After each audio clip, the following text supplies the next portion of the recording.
నమస్తే. నేను Ashok. Welcome to ప్రజా చైతన్యం. అల్లు అర్జున్ అరెస్ట్‌కి సంబంధించి గంటకో ట్విస్టు, రోజుకో న్యూస్ బయటకొస్తుంది. అల్లు అర్జున్ అరెస్ట్‌కి సంబంధించి గత కొంతకాలంగా అంటే ఏదైతే 'పుష్ప' సినిమా రిలీజ్ అయిందో, ఆ రిలీజ్ అయిన దగ్గర నుంచి ఇప్పటి వరకు కూడా రేవంత్ రెడ్డి కామెంట్స్ వరకు సంచలనంగా మారుతూ వచ్చాయి. దానికి అల్లు అర్జున్ కౌంటర్ ఇవ్వటము, అల్లు అర్జున్‌కి కౌంటర్‌గా పోలీసులు ప్రెస్ మీట్లు పెట్టి వాళ్ళు కౌంటర్ ఇవ్వటము, ఈరోజు ఆయన్ని విచారణకు తీసుకెళ్లటము, ఒక స్పెషల్ టీమ్‌తో ఆయన ఇన్వెస్టిగేషన్ చేయటము, ఇవన్నీ కూడా మనం చూస్తూ వస్తున్నాం. అయితే ఈ మధ్యలో దీనికి సంబంధించి, ఈ అంశానికి సంబంధించి ఇండస్ట్రీ పెద్దలందరూ వెళ్లి, ఇండస్ట్రీకి సంబంధించినటువంటి హీరోలందరూ వెళ్లి, ఇండస్ట్రీకి సంబంధించినటువంటి వ్యక్తులందరూ వెళ్లి అల్లు అర్జున్‌ని పరామర్శించడము ఈ వివాదాన్ని మరింత పెద్దదిగా చేస్తూ వచ్చింది. ఈ వివాదానికి మరింత పెద్దదిగా ఆజ్యం పోస్తూ వచ్చింది. ఎందుకు ఆజ్యం పోస్తూ వచ్చిందయ్యా అంటే, వాస్తవానికి ఇన్సిడెంట్ జరిగింది తెలంగాణకు సంబంధించి ఒక థియేటర్‌కి సంబంధించినటువంటి ఇష్యూకి సంబంధించిన అంశము. అక్కడ తొక్కిసలాట జరగడము, అక్కడ రేవతి అనే మహిళ చనిపోవడము, ఆమె కుమారుడు కూడా ఇప్పుడు హాస్పిటల్‌లో చావు బతుకుల మధ్య మిట్టాటం. ఇవన్నీ కూడా మనం చూస్తూ వచ్చాము. రోజు న్యూస్‌లో కూడా వింటూ ఉన్నాము. దానికి సంబంధించి ఏం జరిగింది? ఎలా జరిగింది? దానికి కారణాలేంటి? అన్నీ కూడా మనం వింటూ వచ్చాము. కానీ ఎక్కడా కూడా ఇండస్ట్రీకి సంబంధించినటువంటి వ్యక్తులెవరు కూడా ఈ అంశానికి సంబంధించి మాట్లాడకపోవడము, ఆ కుటుంబానికి సానుభూతి తెలపకపోవడము, హాస్పిటల్‌లో ప్రాణాలతో కొట్టుమిట్లాడుతూ ఉన్నటువంటి ఆ బిడ్డకి పరామర్శించకపోవడంతో ముఖ్యమంత్రి గారికి కోపమొచ్చింది. కోపం వచ్చి ఆయన ఆగ్రహం వ్యక్తం చేస్తూ కొన్ని వ్యాఖ్యలు చేస్తూ వచ్చారు. ఇంత పెద్ద ఇండస్ట్రీ రాష్ట్ర వ్యాప్తంగా, దేశవ్యాప్తంగా పేరు తెచ్చినటువంటి ఇండస్ట్రీ, ఇంటర్నేషనల్‌లో సినిమాల్ని ప్రమోట్ చేసినటువంటి ఇండస్ట్రీకి సంబంధించిన వ్యక్తులు, ఒక ప్రాణం పోతే, హాస్పిటల్‌లో ఒక బిడ్డ ప్రాణాలతో కొట్టుమిట్టాడుతూ ఉంటే, కనీసం పరామర్శించేందుకు కూడా వాళ్ళకి సమయం దొరకలేదా? కాలు బాగుండి, కన్ను బాగుండి, అన్నీ బాగున్నటువంటి ఒక వ్యక్తికి వందలాదిగా హీరోలందరూ వచ్చి, డైరెక్టర్లందరూ వచ్చి, ప్రొడ్యూసర్లందరూ వచ్చి, ఆయనకి శుభాకాంక్షలు జడపడం, లేదంటే ఆయన ఎలా ఉన్నారని చెప్పేసి ఆయన పరామర్శించి వచ్చారు. స్పెషల్‌గా ఒక లైవ్‌లు పెట్టి, ఆ ఫుటేజ్ అంతా కూడా అందరికి కవర్ చేసే విధంగా అదేదో యుద్ధంలో గెలిచొచ్చినటువంటి ఒక వీరుడికి సన్మానం చేసినట్టు చేస్తూ వచ్చారని చెప్పేసి కూడా అసెంబ్లీలో సాక్షాత్తు ముఖ్యమంత్రి మాట్లాడినటువంటి వ్యాఖ్యలు. అయితే, అయితే ఇక్కడ ఒక పాయింట్ వినిపిస్తూ ఉంది. ఇప్పుడు ఇదే తరహాలో జగన్మోహన్ రెడ్డి ఉంటే ఏం జరిగేది? ఇదే విషయానికి సంబంధించి ఇక్కడ రేవంత్ రెడ్డి స్థానంలో జగన్మోహన్ రెడ్డి ఉంటే ఏం జరిగేదని చెప్పేసి ఇప్పుడు చాలామంది మాట్లాడుతూ వస్తున్నారు. ఎందుకు జగన్మోహన్ రెడ్డి ఉంటే ఏం జరిగేదని నేను చెప్తున్నా అంటే, గతంలో ఇదే అంశానికి సంబంధించి ఇండస్ట్రీ వర్సెస్ జగన్మోహన్ రెడ్డిగా ఒక వార్ అయితే నడిచింది. 2019 నుంచి 2024 మధ్యలో ఆయన అధికారంలో ఉన్నటువంటి 5 సంవత్సరాల పాటు ఇండస్ట్రీకి జగన్మోహన్ రెడ్డి ఒక శత్రువు. ఇండస్ట్రీకి జగన్మోహన్ రెడ్డి పట్టించుకోలేనటువంటి ఒక వ్యక్తి. ఆయన ఆ సినిమా ముఖ్యమంత్రి కావచ్చు. ఆంధ్రప్రదేశ్ సంబంధించి 151 స్థానాలకు సంబంధించి విజయం సాధించి 151 మంది ఎమ్మెల్యేలకి ప్రతినిధి కావచ్చు. కానీ ఇండస్ట్రీకి మాత్రం ఆయన చిన్నవాడే. ఇండస్ట్రీకి మాత్రం ఆయన తక్కువ చేసి చూసినవాడే. ఎందుకు జరిగింది ఇలా అంటే, గతంలో టికెట్లకు సంబంధించిన వివాదం కావచ్చు, టికెట్లకు సంబంధించినటువంటి రేటు తగ్గించడం కావచ్చు, బెనిఫిట్ షోట్లకు సంబంధించిన అంశాన్ని కావచ్చు, అలాగే ఏపీకి సంబంధించి షూటింగ్‌లకు సంబంధించిన అంశం కావచ్చు. ఇవన్నీ కూడా ఇండస్ట్రీకి కోపం తీసుకొచ్చాయి. జగన్మోహన్ రెడ్డి తీసుకున్నటువంటి నిర్ణయాలు కావచ్చు, ఆయన తీసుకొచ్చినటువంటి స్పెషల్ జీవో కావచ్చు, ఇవన్నీ కూడా ఇండస్ట్రీకి ఆగ్రహాన్ని తెప్పించాయి. అందుకోసమే ఆయన ఇండస్ట్రీ మీద ఆగ్రహం వ్యక్తం చేస్తూ వచ్చారని, ఇండస్ట్రీని తొక్కేయాలని చెప్పేసి వచ్చారని కొన్ని రాజకీయ పార్టీలు, అంటే ఇండస్ట్రీలో ఉంటూ రాజకీయ పార్టీలు పెట్టి అప్పుడు సెలబ్రిటీలుగా కొనసాగుతూ రాజకీయాన్ని నడిపినటువంటి కొంతమంది వ్యక్తులను దెబ్బతీయడానికి ఇలాంటి చర్యలు తీసుకొచ్చారని చెప్పేసి జగన్మోహన్ రెడ్డి మీద చాలామంది మాట్లాడుతూ వచ్చారు, ట్వీట్లు చేస్తూ వచ్చారు, బయటలు రిలీజ్ చేస్తూ వచ్చారు. పరోక్షంగా కావచ్చు, ప్రత్యక్షంగా కావచ్చు, ఆయన మీద ఆగ్రహం అయితే వ్యక్తం చేస్తూ వచ్చినటువంటి పరిస్థితులన్నింటినీ మనం చూస్తూ వచ్చాము. ఆ 5 ఏళ్ల పాటు మనం చూస్తూ వచ్చాము. కొంతమంది వ్యక్తులు, అంటే ఇప్పుడు జనసేన పార్టీ పెట్టి ప్రతినిధిగా ఉప ముఖ్యమంత్రిగా ఉన్నటువంటి పవన్ కళ్యాణ్ లాంటి వారు కావచ్చు, ఆయన మాట్లాడొచ్చు. ఎందుకంటే ఆయన రాజకీయాల్లో ఉన్నారు, సినిమా రంగంలో ఉన్నారు కాబట్టి కొంత శానిటీ ఉంటుంది. ఖండించేందుకు కూడా ఒక అవకాశం ఉంటుంది. ఆయన ప్రజల తరపున పోరాడుతున్నారు కాబట్టి, మాట్లాడుతున్నారు కాబట్టి. కానీ ఇండస్ట్రీకి సంబంధించిన పెద్దలందరూ కూడా ఆ సమయంలో జగన్మోహన్ రెడ్డి నిర్ణయాలను, జగన్మోహన్ రెడ్డి తీసుకొచ్చినటువంటి పథకాలను, అంటే ఇండస్ట్రీకి సంబంధించి ఆయన తీసుకున్నటువంటి నిర్ణయాలను ఖండిస్తూ వచ్చారు. అప్పుడు ఖండించినటువంటి ఇండస్ట్రీ ఇప్పుడు ఎందుకు ఖండించట్లేదు? అప్పుడు గట్టిగా మాట్లాడినటువంటి ఇండస్ట్రీ పెద్దలు ఇప్పుడు ఎందుకు మాట్లాడట్లేదని చెప్పేసి ప్రతి సగటు వ్యక్తి మాట్లాడుతూ వస్తున్నారు. ఎందుకు మాట్లాడుతూ వస్తున్నారంటే, ఇప్పుడు రేవంత్ రెడ్డి తీసుకున్నటువంటి నిర్ణయం ఆషామాషి నిర్ణయం కాదు. చాలా పెద్ద నిర్ణయం. ఎంత పెద్ద నిర్ణయం అంటే, ఆయన బెనిఫిట్ షోలను రద్దు చేస్తానని చెప్తూ వస్తున్నారు. పెద్ద సినిమాలకు టికెట్లు పెంచాలని చెప్తూ వస్తున్నారు. అలాగే ఇండస్ట్రీకి సంబంధించి ప్రత్యేక రాయితీలు ఏవైతే ఉంటాయో ప్రభుత్వానికి సంబంధించి వాటన్నిటిని కూడా తీసేస్తామని చెప్తున్నారు. ఎందుకు చెప్పారు? ఇలాంటి ఇన్సిడెంట్ ప్రజల ప్రాణాలతో చెలగాటమాడుతున్నటువంటి ఇండస్ట్రీకి సంబంధించిన వ్యక్తులకి మేము ఎందుకు రాయితీలు ఇవ్వాలి? ఎందుకు మేము స్పెషల్ ప్యాకేజెస్ ఇవ్వాలి? వాళ్ళకి ఎందుకు టికెట్ రేట్లు పెంచాలి? ఎందుకు బెనిఫిట్ షోలకు పర్మిషన్ ఇవ్వాలని చెప్పేసి ఆయన మాట్లాడుతూ ఉన్నారు. ఒక ముఖ్యమంత్రిగా ఆయన ఏ విధంగా ఆలోచించారో నాకైతే తెలియదు కానీ, ఒక బాధితురాలుగా చనిపోయినటువంటి మహిళకి సంబంధించి, హాస్పిటల్‌లోతో ప్రాణాలతో కొట్టుమిట్టాడుతున్నటువంటి ఆ బాబుకు సంబంధించి ఆయన మాట్లాడినటువంటి మాటలు, ఆయన కోపంతో మాట్లాడారా, లేదంటే ఇండస్ట్రీ మీద కక్షతో మాట్లాడారా, అల్లు అర్జున్ మీద పగతో మాట్లాడారా, అదన్నీ పక్కన పెట్టేద్దాం. అయితే ఇప్పుడు ఇదే ఇన్సిడెంట్‌కి సంబంధించి గానీ, ఇదే విషయానికి సంబంధించి కానివ్వండి, ఇక్కడ జగన్మోహన్ రెడ్డి ఉంటే ఇండస్ట్రీ పనితీరు ఎలా ఉండేది? ఇండస్ట్రీ మాట్లాడే విధానం ఎలా ఉండేది? మీడియా విధానాలు ఎలా ఉండేయి? మీడియాకి సంబంధించిన ప్రతినిధులు మాట్లాడేటువంటి మాటలు ఎలా ఉండేయి? అది నాకిప్పుడు పెద్ద సస్పెన్స్‌గా కనిపిస్తుంది. Why only Jaganmohan Reddy? Why not Revanth Reddy? ఎందుకు రేవంత్ రెడ్డి కాదు? ఎందుకు జగన్మోహన్ రెడ్డి? అనేది ఇప్పుడు చాలామంది మెదడులో తెలుస్తున్నటువంటి ఒక ప్రశ్న. టికెట్ రేట్లు తగ్గించినందుకు, కొత్త జీవో తెచ్చినందుకు, సినిమాలకు సంబంధించి చిన్న సినిమాలు బతకాలి, పెద్ద సినిమాలే కాదు, చిన్న సినిమాలకు సంబంధించినటువంటి వాళ్ళు హీరోలే, వాళ్ళు ప్రొడ్యూసర్లే, వాళ్ళు డైరెక్టర్లే, వాళ్ళకు కూడా ఒక అవకాశం ఇవ్వాలి. ఇండస్ట్రీ అంతా సమానమే, పెద్ద చిన్న అనే తేడా లేదు, అందరినీ సమానంగా చూడాలని చెప్పేసేసి జగన్మోహన్ రెడ్డి తీసుకొచ్చినప్పుడు అప్పుడు అందరూ కూడా మాట్లాడుతూ వచ్చారు. అప్పుడు అందరూ కూడా ఆగ్రహం వ్యక్తం చేస్తూ వచ్చారు. ఆయన అందరూ వ్యతిరేకించారు. సోషల్ మీడియాలో అయితే ఒక విపరీతమైన ట్రోల్స్ జగన్మోహన్ రెడ్డికి. వాళ్ళందరిని ఎందుకంటే జగన్మోహన్ రెడ్డి ఇండస్ట్రీ మొత్తం ఏకమైంది. జగన్మోహన్ రెడ్డిని తొక్కేయాలి, జగన్మోహన్ రెడ్డిని పక్కన పంపించాలి, అధికారాన్ని దిగించాలి. సరే అది రాజకీయ పరంగా ఏం జరుగుతుందో ఏంటనేది పక్కన పెడితే మాత్రము ఇండస్ట్రీ రాజకీయం కాదు. ఐఎమ్ రిపీటింగ్ అగైన్, ఇండస్ట్రీ అనేది రాజకీయం కాదు. ఇండస్ట్రీ అనేది ఒక సంస్థ. మీరు పని చేస్తున్నారు, ప్రొడ్యూసర్లు డబ్బులు ఇస్తున్నారు మీకు, ఆ ప్రొడ్యూసర్లు జనాల దగ్గర నుంచి డబ్బులు తీసుకొస్తూ వస్తున్నారు. ఇది కూడా ఒక సంస్థ లాంటిది, ఇది కూడా ఒక కంపెనీ లాంటిది. కానీ దీన్ని రాజకీయాలు ఇంప్లిమెంట్ చేసుకోవడము, రాజకీయాలు తీసుకొచ్చి ఆ పార్టీకి సపోర్ట్గా కొంతమంది, ఈ పార్టీకి సపోర్ట్గా కొంతమంది, అభిమానం ఉంటే ఉండొచ్చు, అది పర్సనలైజ్డ్. కానీ ఇండస్ట్రీకి సంబంధించి కొంతమంది ఒక పార్టీకి వర్గంగా ఉన్నారని చెప్పేసి మాట్లాడటము, దానివల్ల మీరు ఎక్కువ నష్టపోతున్నారు. దానివల్ల ఎక్కువ నష్టం జరుగుతుంది ఎవరికంటే ఇండస్ట్రీకి. ఆ నష్టాన్ని మూటగట్టుకుంటుంది ఎవరంటే కొంతమంది పార్టీలు. అది వైసీపీ కావచ్చు, టీడీపీ కావచ్చు, జనసేన కావచ్చు, ఎవరైనా కావచ్చు. అయితే గతంలో ఇదే అంశానికి సంబంధించి, టికెట్ల అంశానికి సంబంధించి, ప్రభుత్వం తీసుకున్నటువంటి నిర్ణయాలకు సంబంధించి మీడియా కూడా విపరీతంగా చేస్తూ వచ్చింది. ₹1000 పెడితే పెడతారు, చూసేవాడు చూస్తాడు. అది మీకేంటి సమస్య? అది ప్రభుత్వానికి ఎలా సమస్య అవుతుందని చెప్పేసి మీడియాలో ఇదే విపరీతంగా ఉదయం నుంచి సాయంత్రం వరకు డిబేట్లు పెట్టి మాట్లాడినటువంటి వ్యక్తులు ఎంతోమంది ఉన్నారు. ₹1000 కాదు, 3000 అయినా పెట్టి తీసుకుంటారు. అది వాళ్ళ అభిమాని హీరోకి సంబంధించిన సినిమా. 3000 కాదు, 30,000 అయినా పెట్టి వెళ్ళి చూస్తారు. తప్పేముంది అని మాట్లాడినటువంటి వ్యక్తులు. మరి ఇప్పుడు ఇదే మాటలు తెలంగాణ అసెంబ్లీలో రేవంత్ రెడ్డి గారు మాట్లాడినప్పుడు మరి ఇదే మీడియా ఎందుకు స్పందించట్లేదు? ఇదే మీడియా ఎందుకు డిబేట్ పెట్టట్లేదు? ఇదే మీడియా ఎందుకు ఖండించట్లేదు? ఇప్పుడు రేవతి గారి భర్త ఆయన 30,000 నెలకి సంపాదించేటువంటి వ్యక్తి ఎంతో అభిమానంతో వెళ్ళారు. తప్పులేదు, సినిమాకి సంబంధించి అభిమానులు ఉంటారు. ఫస్ట్ షోకి వెళ్తారా, బెనిఫిట్ షోకి వెళ్తారా, అది అది వేరే విషయం. అది వాళ్ళకి సంబంధించిన వ్యక్తిగత సంబంధించిన విషయం. కానీ ఆయన మాట్లాడినటువంటి మాటలకు కొంత వ్యాలిడిటీ ఉంది. ఆయన చెప్పిన దానికి కొంత ఉంది.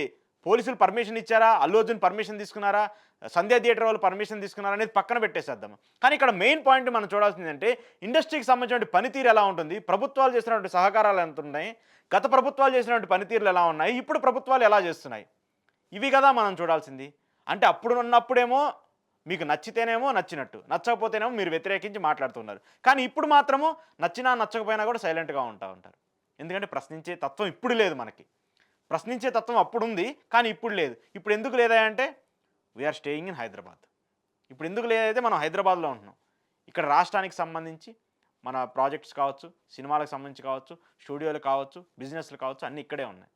ఇక్కడే చేస్తూ ఉన్నాం.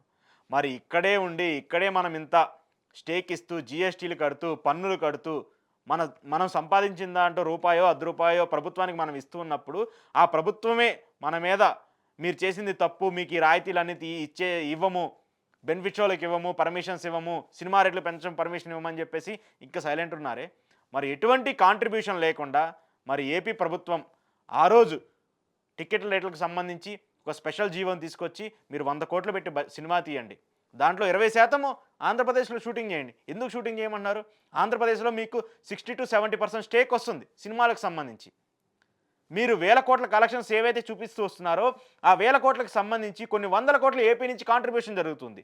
అంత కాంట్రిబ్యూషన్ జరుగుతున్నప్పుడు మీరు ఏపీని కూడా అభివృద్ధి చేయండి, సినిమా పరంగా, ఇండస్ట్రీ పరంగా ఏపీని కూడా అభివృద్ధి చేయమని చెప్పేసి అడిగారు. అది తప్పేం కాదు కదా. ఆ తర్వాత సినిమాకి సంబంధించిన చాలామంది సెలబ్రిటీలు అందరూ వెళ్ళారు, జగన్మోహన్ రెడ్డిని కలిశారు. సో ఆయనకు ఉన్నటువంటి ప్రాబ్లమ్స్ ఏంటో, ఆయనకు ఉన్నటువంటి ఫ్లాస్ ఏంటో అన్నీ చెప్పారు. ప్రభుత్వానికి సంబంధించి మేము ఈ నిర్ణయాలు తీసుకుంటూ ఉన్నాము, మాకు చిన్న సినిమా అయినా పెద్ద సినిమా అయినా ఒకటే, కానీ మీరు ఇండస్ట్రీని పెద్ద చేయాలనుకుంటున్నప్పుడు, తెలుగు సినిమా స్థాయిని పెంచాలనుకున్నప్పుడు మా సైడ్ నుంచి కూడా కొంత సహాయ సహకారాలు ఉంటాయని చెప్తూ వచ్చారు. దానికి సంబంధించి RRR సినిమాకి కూడా ఆయన టికెట్ రేట్లు పెంచుకోవడానికి పర్మిషన్ ఇచ్చారు. ఇదే పుష్ప సినిమాకి సంబంధించి కూడా ఆయన టికెట్ రేట్లు పెంచుకోవడానికి పర్మిషన్స్ ఇచ్చారు. ఇదే పెద్ద సినిమాలకు సంబంధించి మహేష్ బాబు సినిమాలకు కావచ్చు, అల్లు అర్జున్ సినిమాలకు కావచ్చు, చాలా పెద్ద పెద్ద హీరోలకు సంబంధించిన సినిమాలన్నింటికి కూడా ఆయన టికెట్ రేట్లకు పెంచుకోవడానికి పర్మిషన్ ఇచ్చారు.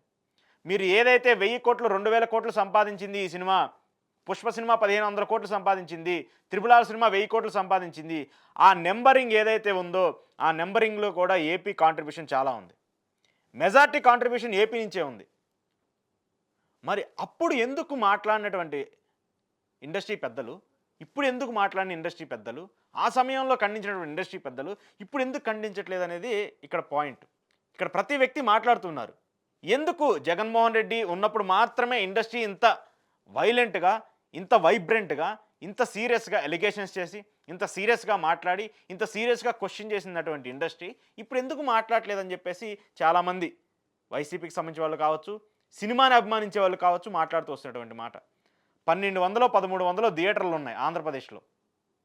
టు కంపేర్ విత్ తెలంగాణ, ఆంధ్రప్రదేశ్లో ఎక్కువ థియేటర్లు ఉన్నాయి, ఎక్కువ సినిమాలు రిలీజ్ అవుతాయి, ఎక్కువ రోజులు ఆడతాయి, ఎక్కువగా రెవెన్యూ వస్తుంది ప్రభుత్వానికి. అది జిఎస్టీ పరిహారంగా మీరు పన్ను విధంగా ఎంత చెల్లిస్తారో అది ప్రతి రాష్ట్రంలో చెల్లించేది, అది అడిషనల్గా ఏం జరగట్లేదు. కానీ మనకు మినహాయింపులు ఇస్తున్నారు కదా ఆ రాష్ట్రానికి సంబంధించి కూడా, ఆ రాష్ట్రానికి సంబంధించి కూడా కొన్ని పరిమితులు అయితే జరుగుతున్నాయి కదా.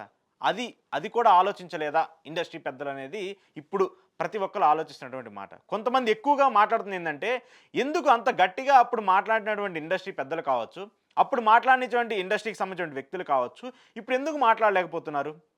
రేవంత్ రెడ్డి తీసుకున్నటువంటి ఈ నిర్ణయము, ఇంత సంచలన నిర్ణయము, విదేశాలకు ఎగనటువంటి తెలుగు సినిమాకు సంబంధించినటువంటి ఈ ప్రాధాన్యతను తగ్గించేందుకు రేవంత్ రెడ్డి ఈ నిర్ణయం తీసుకుంటే ఎందుకు మాట్లాడలేదు అనేది ఇప్పుడు ప్రశ్న.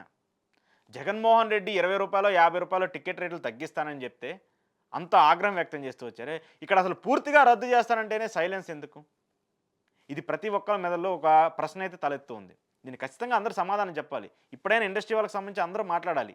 ఇది ఒక వర్షని ఇక్కడ జరిగినటువంటి మిస్టేక్, మేజర్ మిస్టేక్ అల్లు అర్జున్కి సంబంధించి, ప్రభుత్వానికి సంబంధించి. ఇది వాళ్ళిద్దరి మధ్య సంబంధించిన ఇష్యూ మాత్రమే. ఆ ఇష్యూ కాస్త ఇండస్ట్రీ మొత్తం మీద పడింది ఆ ఎఫెక్ట్. ఇప్పుడు ఎందుకు పడింది? మీరు చేసినటువంటి కొన్ని తప్పుల వల్ల, కొన్ని నిర్ణయాల వల్ల, కొన్ని ఇష్యూస్ వల్ల. అల్లు అర్జున్ని పరామర్శించడం తప్పులేదు, కానీ అదే పరామర్శ కంటే ముందు ఆ కుటుంబాన్ని బాధితులుగా పరామర్శించుంటే, ఆ బాబుని పరామర్శించుంటే, ఆ పాపను పరామర్శించుంటే, ఆమె భర్తను పరామర్శించుంటే ఇండస్ట్రీకి ఈరోజు మరింత మణిహారంగా ఉండేది. వాళ్ళ నెత్తిన ఒక కిరీటం కూడా పెట్టేవాళ్ళు. ఇప్పుడు రేవంత్ రెడ్డి ఈరోజు అసెంబ్లీలో ఇలా మాట్లాడే అర్హత ఆయన ఉండేది కాదు, ఆయనకు అవకాశం కూడా ఉండేది కాదు. అదే మీరు ముందు వెళ్ళి ఆ కుటుంబానికి కొంత ఆర్థిక సాయాన్ని అందించి, ఇదిగోండి ఇండస్ట్రీ నుంచి ఒక తప్పు జరిగింది, అల్లు అర్జున్ రాలేదు, రాకూడదు, ఎందుకంటే ఆయన కేసులో ఒక ముద్దాయిగా ఉన్నాడు, సో ఆయన రాకూడదు, కాబట్టి ఇండస్ట్రీ తరపు నుంచి మేము ఈ పెద్దలందరూ వెళ్తూ ఉన్నాము. తెలుగు ఫిలిం మీకు ఒక అసోసియేషన్ ఉంది కదా, ఒక ఛాంబర్ ఉంది కదా, దానికి ఎలక్షన్స్ పెట్టుకున్నారు కదా, ఆ ఎలక్షన్స్ కోసం ఎన్ని గొడవలు జరుగుతున్నాయో తెలిసింది కదా, అవన్నీ చూస్తూ వచ్చారు కదా. మరి ఇంతమంది ఒక చిన్న బాడీగా, లోకల్ బాడీగా ఉన్నటువంటి ఎలక్షన్స్కి సంబంధించి చిన్న ఇష్యూస్ జరుగుతుంటే ఎంత వైరల్ అవుతున్నప్పుడు, మరి ఇన్ని కోట్ల మంది ఓట్లేసి ఒక ప్రభుత్వాన్ని ఏర్పాటు చేసుకున్నప్పుడు, ఇంత ఇష్యూ జరిగినప్పుడు వాళ్ళు ప్రశ్నించడంలో తప్పేముంది అనేది ప్రతి ఒక్కరు అడుగుతున్న మాట. తప్పు లేదు కదా.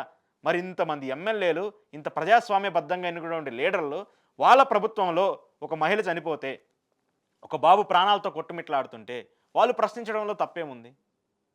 ఇదైతే రేవంత్ రెడ్డి చేసింది కరెక్టా కాదనేది పక్కన పెట్టేద్దాం. ఆయన కక్షతో చేశాడా, ఎలా చేశాడనేది పక్కన పెట్టేద్దాం. ఆయన క్వశ్చన్ చేసినటువంటి పనితీరుని, ఇండస్ట్రీ పనితీరుని ఆయన క్వశ్చన్ చేశారు. ఇండస్ట్రీ చేసినటువంటి వాళ్ళు చేసినటువంటి మిస్టేక్స్ని ఆయన క్వశ్చన్ చేశారు. వాటికి సమాధానం ఇవ్వాల్సిన బాధ్యత ఇండస్ట్రీ పెద్దలందరికీ ఉంటుంది. ఇండస్ట్రీకి సంబంధించినటువంటి మెజార్టీ ఎవరైతే ఉన్నారో, ఒక లీడ్ తీసుకొని నడిపిస్తున్నారో వాళ్ళందరికీ కూడా ఉంటుంది. అప్పుడు జగన్మోహన్ రెడ్డి మీద మీరు ఎలా అయితే గట్టిగా మాట్లాడారో, టిక్కెట్లకు సంబంధించి, వాళ్ళు తీసుకొచ్చినటువంటి జీవాలకు సంబంధించి, వాళ్ళు ఇండస్ట్రీస్ తొక్కేస్తున్నారని చెప్పేసి మీరు ఎలా అయితే మాట్లాడారో, ఇప్పుడు కూడా రేవంత్ రెడ్డికి సంబంధించి కూడా మీరు అందరూ అలానే మాట్లాడాలి. అప్పుడు ఎంత గట్టిగా పోరాటం చేసి మీరు ఆ జీవోని తగ్గించేసి టికెట్ రేట్లు ఎలా పెంచుకున్నారో, మీ సినిమాలన్నిటికీ కూడా బెనిఫిషియల్గా పర్మిషన్స్ ఎలా తెచ్చుకున్నారో, ఇప్పుడు తెలంగాణలో కూడా అదే చేయాలి. మీరందరూ అంతే ముక్తకంఠంతో మాట్లాడాలి, అంతే ముక్తకంఠంతో పోరాడాలి. అందరూ ట్వీట్లు చేయండి, అందరూ వీడియోలు పెట్టండి. అప్పుడు పెట్టారు కదా, ఇప్పుడు కూడా పెట్టాలి. ఇప్పుడు పెడితేనే ఇండస్ట్రీ మీద ఒక వాల్యూ ఉంటుంది. ఎందుకంటే ఇప్పుడు పెట్టకపోతే, ఇప్పుడు మీరు పోరాటం చేయకపోతే ఇది కూడా ఒక రాజకీయంగా మారే అవకాశం ఉంటుంది. ఇది కూడా ఒక రాజకీయంలో భాగంగా మారే అవకాశం ఉంటుంది. ఇప్పుడు అల్లు అర్జున్ ఏ పార్టీకి సంబంధించినోడో మాకైతే తెలియదు, రేవంత్ రెడ్డి ఆయన ఏ పార్టీకి సంబంధించి ఈ వ్యాఖ్యలు చేశారో అది కూడా తెలియదు. కానీ ఇండస్ట్రీకి సంబంధించి మాత్రం ఇది రాజకీయంగా జరుగుతుందని చెప్పేసి ఒక ముద్ర అయితే పడిపోయింది. ఆ ముద్రను తొలగించాలంటే మీరందరూ పోరాటం చేయాలి. మీరు కానీ ఈ రాజకీయాలను ఖండించకపోతే మీది కూడా ఒక పార్టీ కింద ముద్ర వేసే అవకాశం ఉంటుంది. ఎందుకు నేను చెప్తున్నానంటే, ప్రతిపక్షంలో ఉన్నటువంటి పార్టీలందరూ కూడా ఇప్పుడు మిమ్మల్ని అడాప్ట్ చేసుకుంటూ వస్తున్నాయి. బీజేపీ కావచ్చు, బీఆర్ఎస్ కావచ్చు, ఏపీకి సంబంధించినటువంటి కొన్ని పార్టీలు కావచ్చు, వైసీపీ కావచ్చు, చాలామంది నేతలందరూ కూడా సపోర్ట్ చేస్తూ వస్తున్నారు. తప్పులేదు. వాళ్ళు రాజకీయం కోసం వాళ్ళు మాట్లాడుకోవచ్చు. ఎందుకంటే అధికారంలో ఉన్నటువంటి పార్టీని ఎలాగైనా క్వెషన్ చేయడానికి, ఎలాగైనా ఇబ్బంది పెట్టడానికి ప్రతిపక్షాలు ఎదురు చూస్తూ ఉన్నాయి. దానికి మీరు ఒక అస్త్రంగా మాత్రం అవ్వద్దు. ఇండస్ట్రీ వాళ్ళు ఎప్పుడు రాజకీయాలకి అతీతంగా ఉండాలి, రాజకీయాలకు దూరంగా ఉండాలి అనేది మాత్రం అందరూ మాట్లాడుతూ వచ్చేది. అదే నేను చెప్తున్నాను.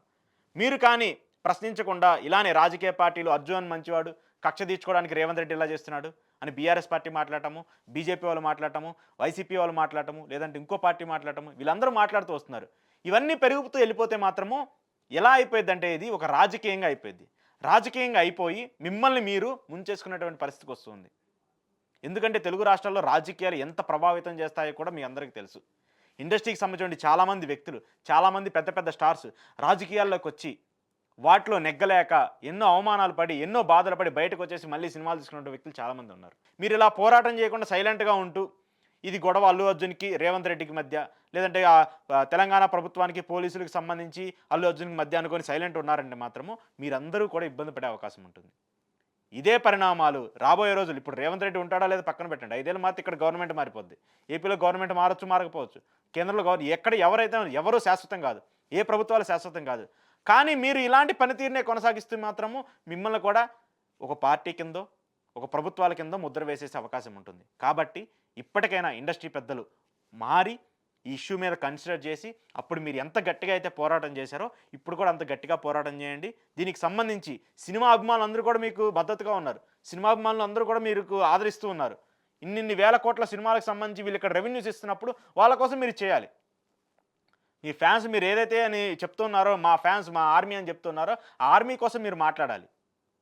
సో డియర్ ఇండస్ట్రీ పెద్దలందరికీ కూడా నేను రిక్వెస్ట్ చేసేదంటే మీరు పోరాటం చేయండి. లేదంటే ఒక ఇండస్ట్రీని ఒక రాజకీయంగా చుట్టుముట్టే అవకాశం ఉంటుంది అనేది నేను చెప్తున్నటువంటి మాట. Thank you.